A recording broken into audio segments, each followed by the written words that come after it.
సామెతల గ్రంథము 2వ అధ్యాయము.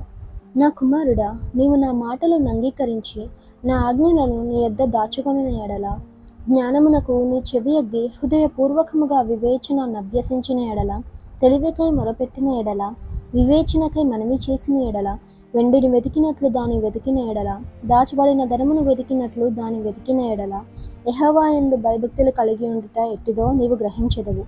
దేవుని గూర్చిన విజ్ఞానము నీకు లభించును. యెహోవాయే జ్ఞానమిచ్చువాడు, తెలివియు వివేచనయు ఆయన నోట నుండి వచ్చును. ఆయన యథార్థవంతులను వర్ధిల్లజేయును. యుక్త మార్గము తప్పక నడుచుకుని వారికి ఆయన కేడముగా నున్నాడు. న్యాయము తప్పిపోకుండా ఆయన కనిపెట్టును.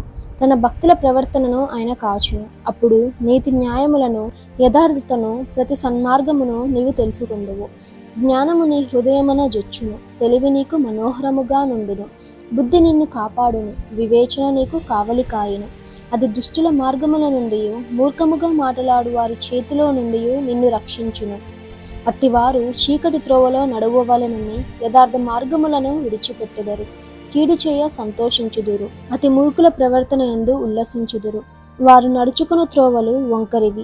వారు కుటిల వర్తనలు మరియు అది జార స్త్రీ నుండి, మృదువుగా మాట్లాడు పరస్త్రీ నుండి నిన్ను రక్షించును.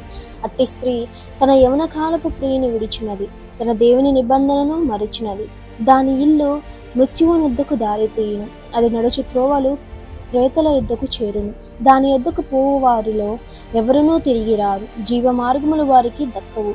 నా మాటలు వినిన ఎడల నీవు సజ్జనుల మార్గమందు నడుచుకొందువు. నీతిమంతుల ప్రవర్తనలను అనుసరించుదువు. యథార్థవంతుల దేశమందు నివసించుదురు. లోపము లేని వారు దానిలో నిలిచియుందురు. భక్తిహీనులు దేశములో నుండకుండా నిర్మూలమగుదురు.